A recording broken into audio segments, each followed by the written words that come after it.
video kali ini, aku akan membahas obat antibiotik dan obat emesis.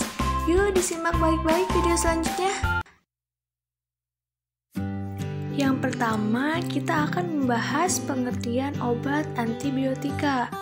Nah, antibiotika itu adalah zat yang dihasilkan oleh mikroba, terutama fungi, yang dapat menghambat pertumbuhan atau membasmi jenis mikroba lain.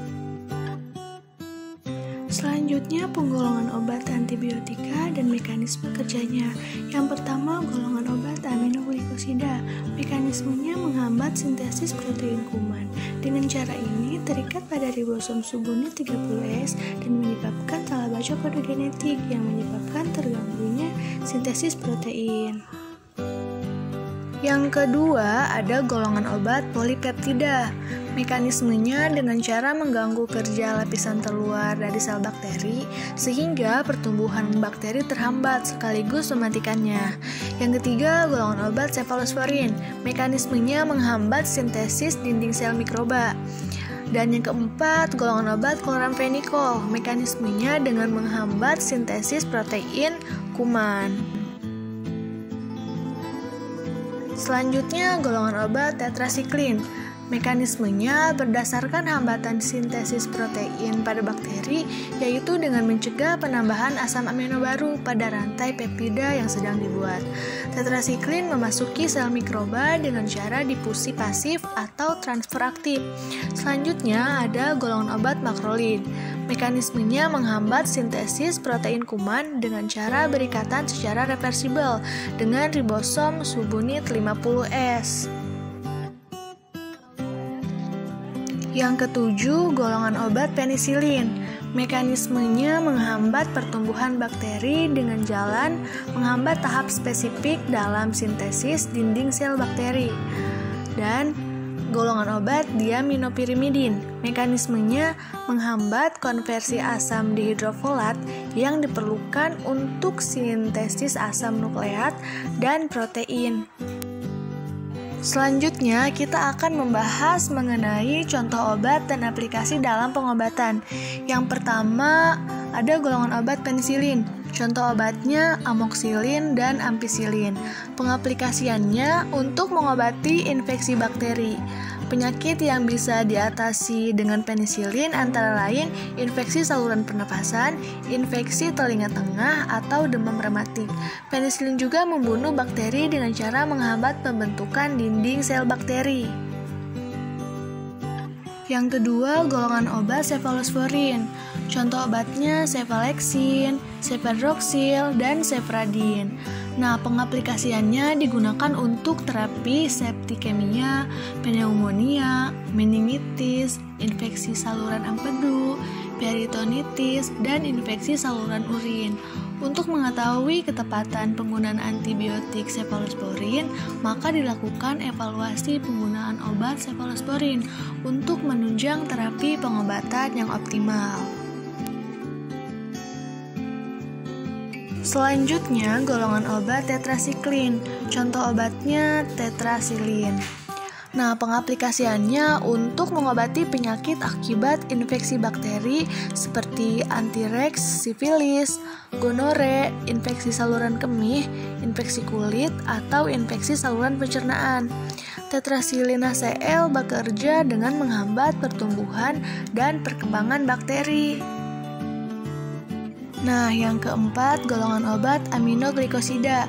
Contoh obatnya amikasin, gentamisin, neomisin sulfat, dan netilmisin. Pengaplikasiannya untuk mengobati berbagai macam infeksi bakteri, paling efektif melawan infeksi aerobik gram negatif termasuk Pseudomonas aeruginosa. Golongan obat ini umumnya tidak efektif melawan streptososi dan bakteri anaerob. Selanjutnya, golongan obat chloramphenicol. Contoh obatnya seperti Chloramex, chloramphenicol palmitate, dan chloramidina. Pengaplikasiannya untuk mengatasi beragam infeksi bakteri serius, terutama saat penyakit infeksi tidak membaik dengan obat lain. Obat ini tersedia dalam bentuk tetes mata dan telinga, salep mata, tablet, kapsul, sirup, serta suntik. Chloramphenicol juga biasa digunakan untuk mengobati diare yang disebabkan oleh bakteri serius. Chloramphenicol juga digunakan sebagai obat tetes mata untuk mengobati konjungtivitis. Selanjutnya, golongan obat makrolid. Contoh obatnya eritromisin, azitromisin, dan claritomisin. Pengaplikasiannya sebagai pengganti terapi antibiotik bagi orang-orang yang memiliki riwayat alergi penisilin.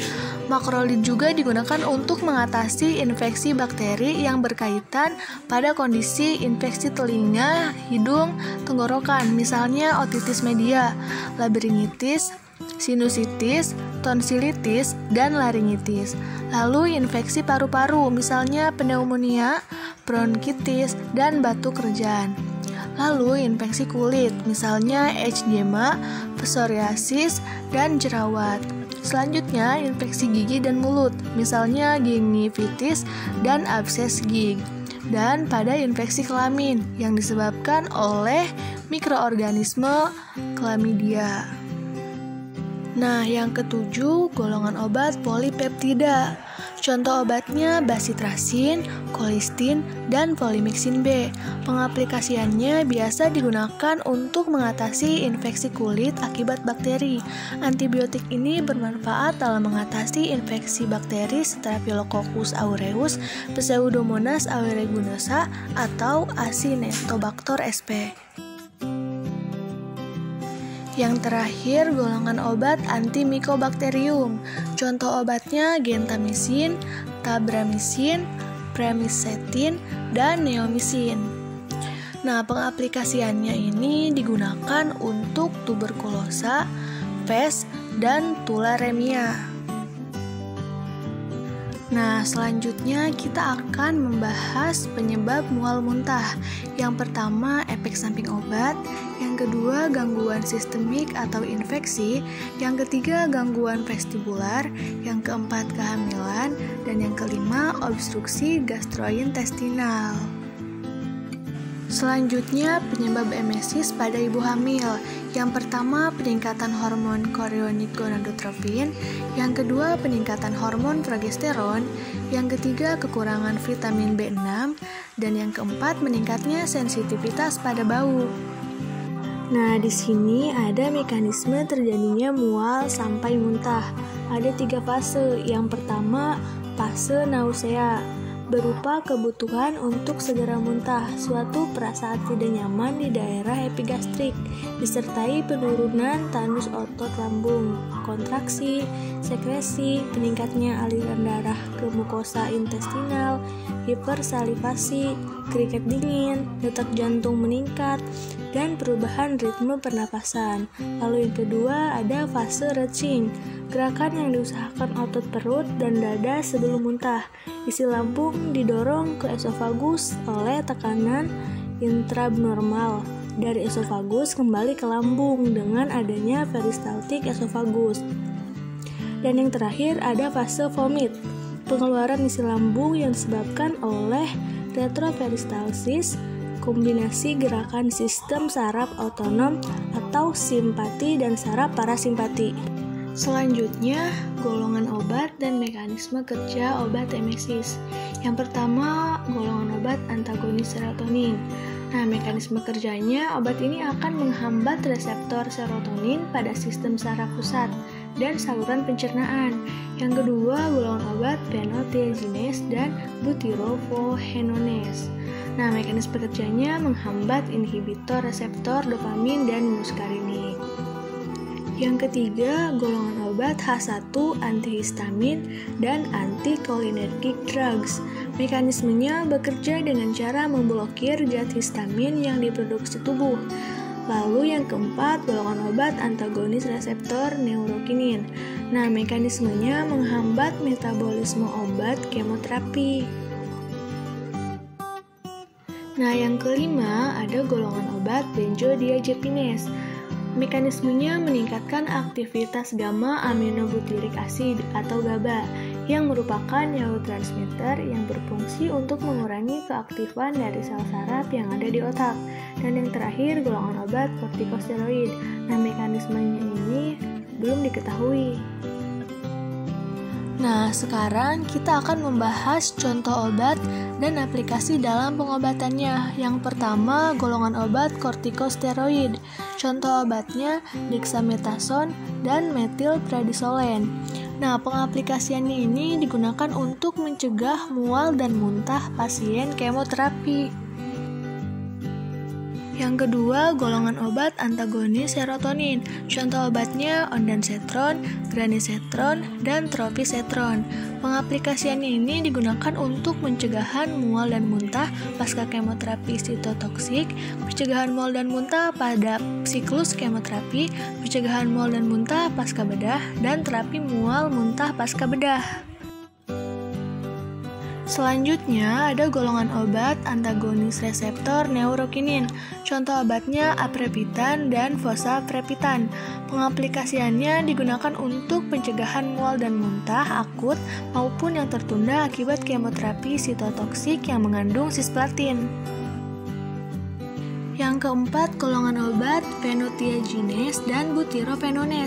Contoh obatnya droperidol, promethazine, dan tietilperagin. Nah, pengaplikasiannya digunakan untuk mengobati gejala skizofrenia dan gangguan kecemasan. Obat ini juga bisa digunakan untuk mengurangi mual dan muntah. Selanjutnya, golongan obat H1 antihistamin dan anticholinergic drugs. Nah, contoh obatnya itu diphenhydramine, dibenidrinate, dan meclizine. Pengaplikasiannya digunakan untuk mencegah motion sickness, vertigo yang disebabkan disfungsi labiran telinga. Dan yang terakhir, golongan obat benzodiazepines. Contoh obatnya lorazepam dan diazepam. Pengaplikasiannya sebelum kemoterapi, obat ini untuk mencegah muntah yang disebabkan oleh ansietas.